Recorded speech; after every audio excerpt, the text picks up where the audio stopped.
Welcome to today's podcast of Everyone Has the Freedom to Choose. This is Deb King.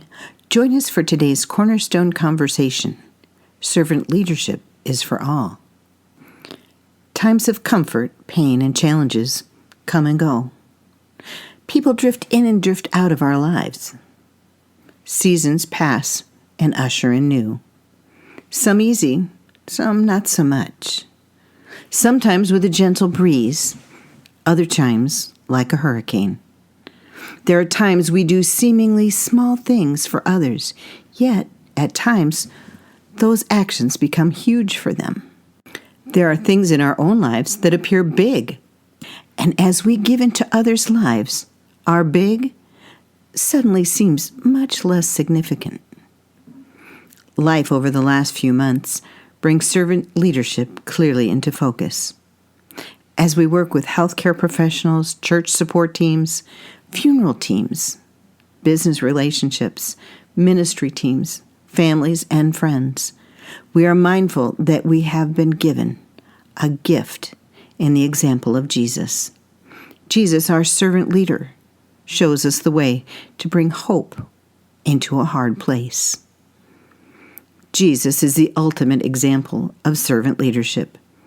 He does not ask us to go where he was or is unwilling to go himself. We have a peace that comes when our focus is more about Jesus and a determination to learn of his ways, even in the midst of pain and the unknown.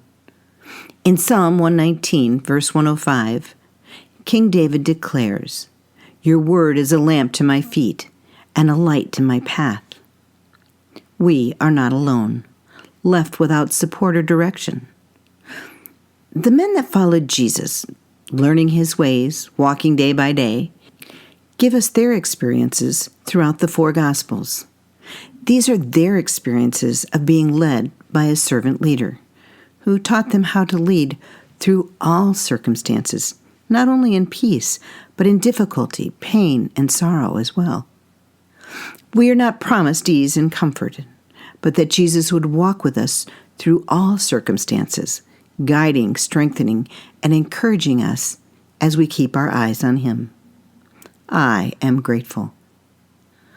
Jesus says in John 16, verse 33, "I have said these things to you, that in me you may have peace. In the world you will have tribulation. But take heart, I have overcome the world." John 16, verse 33, the English Standard Version. Over the last month and months to come, many people are faced with health and financial challenges.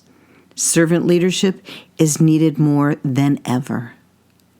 Some have lost a loved one. Some have suffered illness. Some folks have suffered a loss in their work.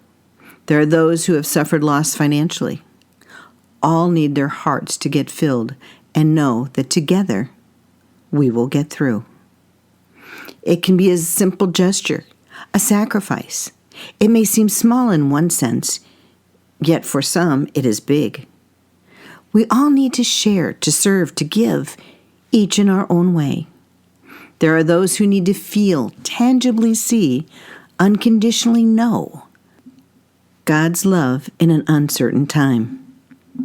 We aren't perfect. But when we focus on Jesus' leadership, his servant leadership, we can bring hope and strength that is contagious to those around us. We are blessed with grace, even in our imperfections, to meet the needs of others. A small gesture to fill a big need that is guided by sacrificial love. That is what these weeks ahead are all about. Each of us in our families, whether big or small, have something we need in these weeks ahead. And in all of our differences, personalities, gifts, or talents, each person will get and give something to one another. We have been given so much as Jesus followers. Love when we didn't want it, grace when we didn't deserve it, a second chance when we messed up. Okay, maybe several chances even when we knew better. There is a saying, it is better to give than receive. Until we are fully ready, not just half-heartedly, but truly ready to reach outside ourselves and see the needs of others, we will miss the biggest part of life that money cannot buy. There is a joy, an appreciation, satisfaction, and a sense of well-being and giving, not just cash, but more importantly, of who we are as individuals. God has gifted each of us with opportunities to touch someone else's life with love, grace, kindness, and human touch. Paul encourages us with this. God can pour on the blessings in astonishing ways so that you're ready for anything and everything, more than just ready to do what needs to be done. As one psalmist put it, he throws caution to the winds, giving to the needy in reckless abandon. His right living, right giving ways never run out, never wear out. This most generous God who gives seed to the farmer that becomes bread for your meals is more than extravagant with you. He gives you something you can give away, which grows into full-formed lives, robust in God, wealthy in every way, so that you can be generous in every way, producing us with great praise to God. 1 Corinthians 9, verse 11, the Message. God gives us everything we need to bring His love to others. When we are willing to reach out to others, there seems to be something that wells up within us, even when we feel like we have nothing to give. If times seem hard, we're not sure how to even make our ends meet, let alone someone else's needs. We find it is here that the best gift can be found. Our talents, our time, and a touch of kindness are exactly what the circumstance requires. It is us, the who we are, not what we have, that will be the best gift of all. There is joy in causing joy for others, in helping meet others' needs. Paul says that even for those who are in hard times, there is joy.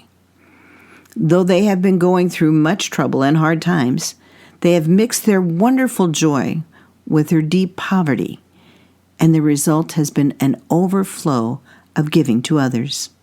2 Corinthians 8, verse 2, the Living Bible. Somehow, healing pursues our hearts. Perspective builds in our circumstances, and peace becomes established in the inner core of who we are when we find ways to bless others.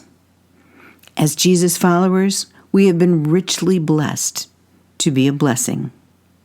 We may say, I'm not an extrovert, or that's not my thing.